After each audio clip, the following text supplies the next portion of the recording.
Welcome everyone. स्वागत है आपका हमारे चैनल सिद्धांत मिलते एसबी में। हम लोग मॉक टेस्ट सॉल्व कर रहे थे। हमारा 7वां मॉक टेस्ट है। हम 100 से भी ऊपर मॉक टेस्ट करेंगे, ठीक है। ये जो मॉक टेस्ट है इसमें 15 से 20 क्वेश्चन रहेंगे और कम समय में ज़्यादा क्वेश्चन करेंगे। और आज के जो क्वेश्चन है वो सोशल डेवलपमेंट यानी कि सामाजिक विकास, इस टॉपिक को कवर करेंगे, ठीक है। तो हम बिना समय गवाए शुरू करते हैं और इसी के साथ शुरू करते हैं कि सबसे पहले यदि आपने हमारे चैनल को सब्सक्राइब ना किया हो तो चैनल को सब्सक्राइब कर दें, लाइक कर दें और शेयर कर दें। तो पहला प्रश्न आपके सामने है कि सबसे अधिक गहन और जटिल समाजीकरण कब होता है। सबसे अधिक गहन और जटिल समाजीकरण कब होता है। तो बहुत सारे क्वेश्चन में हमने इसके दो अलग अलग उत्तर दे दिए हैं। तो इसका पहला ऑप्शन है कि व्यक्ति के पूरे जीवन में, दूसरा किशोरावस्था के दौरान, तीसरा पूर्व बाल्यावस्था के दौरान, चौथा प्रौढ़ावस्था के दौरान। तो आपको बताना है कि सबसे अधिक गहन और जटिल समाजीकरण कब होता है।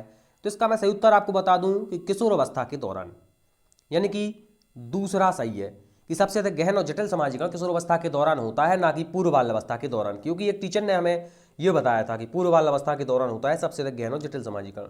तो किशोरावस्था के दौरान सबसे अधिक गहन और जटिल समाजीकरण होता है, ठीक है। मैंने ऑफलाइन कोचिंग में भी यही पढ़ाया था, किशोरावस्था के दौरान। तो पहले का उत्तर दूसरा सही है, किशोरावस्था के दौरान। इसके बाद अगला ऑप्शन है कि भाई एक शिक्षक विद्यार्थियों में, एक शिक्षक जो है वो विद्यार्थियों में सामाजिक मूल्यों को कैसे विकसित कर सकता है, ठीक है। एक टीचर है, अब उसको विद्यार्थियों में सामाजिक मूल्यों को विकसित करना है, तो वो कैसे सामाजिक मूल्यों को विकसित करेगा, ठीक है। सामाजिक मूल्य सिखाने हैं। पहला, महान व्यक्तियों के बारे में बोलकर, दूसरा अनुशासन की अनुभूति को विकसित कर, तीसरा आदर्श रूप से अच्छा व्यवहार करके। तो यही हमारा राइट आंसर है। बड़ा सिंपल सा क्वेश्चन था, इसका तीसरा सही उत्तर है। अगला है बालिकाओं को शिक्षा देना, बालिका की शिक्षाओं को महत्व देना, बालिका की शिक्षा को यानी कि चाइल्ड एजुकेशन को महत्व देना जरूरी है या उचित है। क्यों जरूरी है।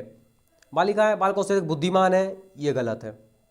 बालिकाएं बालकों से अल्पसंख्यक हैं, नहीं, कम नहीं है, ज़्यादा ही है, अब ज़्यादा हो गई हैं। तीसरा ऑप्शन है अतीत में बालिकाओं से पूरी तरह विभेदित किया जाता था या उनसे पूरी तरह व्यवहार किया जाता था। चौथा था किसी सामाजिक परिवर्तन में केवल बालिकाएं भूमिका निभाती हैं। तो ऐसा कहना भी गलत है, केवल बालिकाएं भूमिका निभाती हैं, ऐसा तो नहीं है। बालक और बालिका दोनों भूमिका निभा सकते हैं। तो मेरे हिसाब से इसका उत्तर होना चाहिए कौन सा, ये चार नंबर का। लेकिन बुक में दिया है नहीं, इसका उत्तर होना चाहिए था मेरे हिसाब से सी, लेकिन दिया है डी। तो आप कमेंट करके बताएं कि इसका सी सही है या डी सही है। मेरे हिसाब से सी सही होना चाहिए था, लेकिन बुक में डी दिया है, तो आप कमेंट करेंगे। इसके बाद अगला क्वेश्चन है कि उपनयन संस्कार किस काल में किया जाता था। आपको बताना है कि उपनयन संस्कार जो है वो किस काल में किया जाता था, बौद्ध काल में, मुस्लिम काल में या वैदिक काल में। वैदिक काल इसका सही उत्तर है। उपनयन संस्कार वैदिक काल में किया जाता था।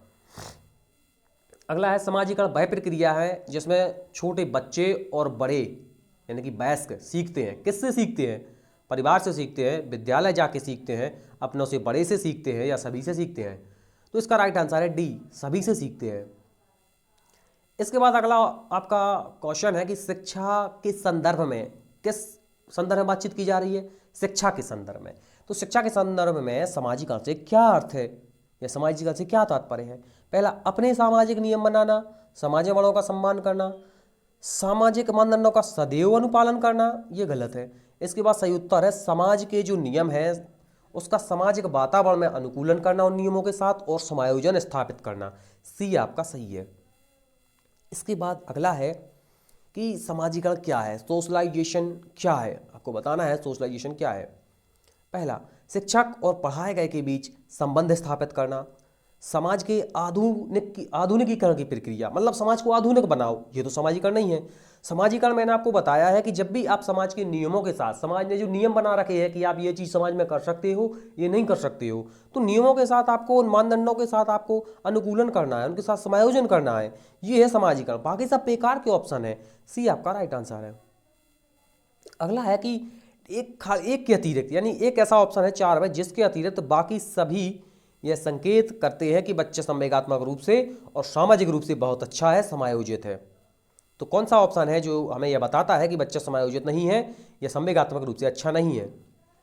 पहला ऑप्शन, क्रोध और खुशी दोनों को अच्छे से संबंधित करता है या प्रबंधित करता है, तो ठीक है। इसके बाद अपने साथियों, हम उम्र साथियों के साथ प्रतियोगिता पर दृढ़तापूर्वक ध्यान केंद्रित करता है, मतलब अपने साथ वाले बच्चों के साथ ही प्रतियोगिता करने में लगा है, तो ये तो गलत होना चाहिए। इसके बाद तीसरा, अपने साथियों के साथ मधुर संबंध बनाता है, मधुर संबंधों का विकास करता है, ये भी बहुत अच्छा ऑप्शन है। इसके बाद चुनौतीपूर्ण काम पर ध्यान केंद्रित करता है, जो काम ऐसे है जो उसे चुनौती देते हैं उन काम पे ध्यान केंद्रित करता है, उन्हें दृढ़तापूर्वक करते रहता है, करते रहता है, करते रहता है। तो ये सही है, ये सही है। गलत जो है, यानी कि ये बी जो है, ये हमें बताता है कि बच्चा संवेगात्मक रूप से ठीक नहीं है, क्योंकि वो अपने साथियों के साथ ही प्रतियोगिता कर रहा है और बहुत कठोर प्रतियोगिता कर रहा है, अपने साथियों के साथ नहीं करनी है। सकारात्मक प्रतियोगिता करता तो सही होता। इसके बाद बताना है कि कौन सा मिलान उचित है, कौन सा एक ऐसा पेयर है जो कि उचित है या सही है। सामाजिक विकास के लिए वातावरण जरूरी है। दूसरा, संवेगात्मक विकास के लिए परिपक्वता जरूरी है, परिपक्वता के साथ भी और भी बहुत सारी चीज़ें चाहिए संवेगात्मक विकास के लिए। शारीरिक विकास के लिए वातावरण चाहिए, वंशानुक्रम भी चाहिए है।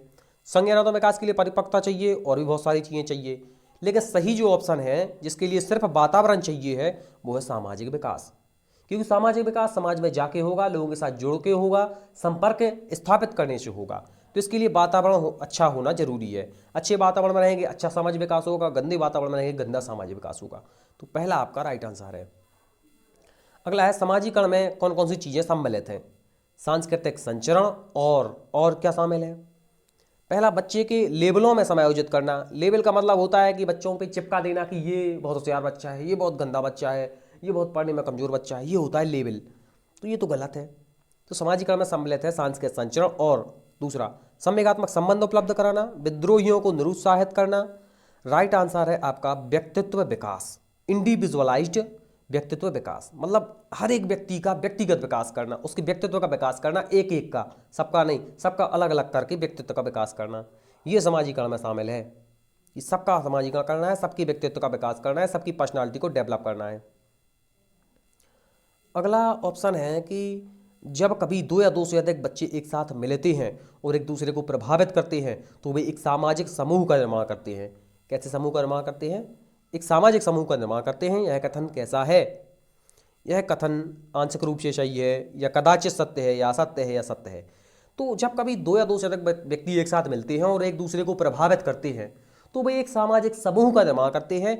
ये जो कथन है ये बिल्कुल सही है, ये कथन बिल्कुल सही है, क्योंकि संपर्क एक दूसरे से स्थापित कर रहे हैं। इसके बाद 13वां है कि बच्चों के सामाजिक विकास में खालिस्तान का विशेष महत्व है। बच्चों के सामाजिक विकास में खालिस्तान का विशेष महत्व है। खेल का, दिनचर्या का, बाल साहित्य का या संचार माध्यम का। तो यहाँ पे आपको बताना चाहता हूँ कि बच्चों के सामाजिक विकास में खेल का विशेष महत्व है, खेल का विशेष महत्व है। खेल से उनके सारे विकास हो जाते हैं, ना सिर्फ सामाजिक, उनके सारे विकास हो जाते हैं। अगला है, कट लेविन के अनुसार समूह में जो परिवर्तन होते हैं उन्हें क्या कहते हैं? परस्परता कहते हैं, रचनात्मकता कहते हैं, गतिशीलता कहते हैं, संगति कहते हैं। समूह में जो परिवर्तन होते हैं उन्हें कर्ट लेविन के अनुसार क्या कहते हैं, ये आप हमें कमेंट करके बताएंगे। 14 का आंसर कमेंट करके बताएंगे इसका सही उत्तर क्या है। अगला और लास्ट आपका क्वेश्चन है, इसके बाद बाकी के क्वेश्चन मैंने नहीं लिए हैं क्योंकि इसमें कम क्वेश्चन थे, 28 थे, वो बाकी के अगले वीडियो में रहेंगे। अगला और लास्ट क्वेश्चन है कि सामाजिक परिवर्तन का सबसे ज़्यादा कार्यकारी कारक कौन सा है? समाज में परिवर्तन करना है, समाज की सोच में परिवर्तन करना है, तो कैसे करेंगे आप? पहला, धर्म के माध्यम से, दूसरा सरकार के माध्यम से, तीसरा शिक्षा के माध्यम से, चौथा जाति के माध्यम से। तो इसका सही उत्तर है शिक्षा के माध्यम से। शिक्षा के माध्यम से हम समाज में परिवर्तन करेंगे, समाज की सोच और विचारधारा में परिवर्तन करेंगे सिर्फ शिक्षा के माध्यम से। इसीलिए एजुकेशन पे जोर दिया जाता है। कोई भी हो अपने बच्चे को पढ़ाना चाहता है, अच्छी शिक्षा दिलाना चाहता है, इसीलिए। तो बी हमारा सही उत्तर है और ये हमारी वीडियो का एंड है। और यदि आपने चैनल को सब्सक्राइब ना किया हो तो प्लीज़ हमारे चैनल को सब्सक्राइब कर दें, लाइक कर दें और शेयर कर दें। ये हमारे वीडियो का एंड है और मिलते हैं हम अपने नेक्स्ट वीडियो में।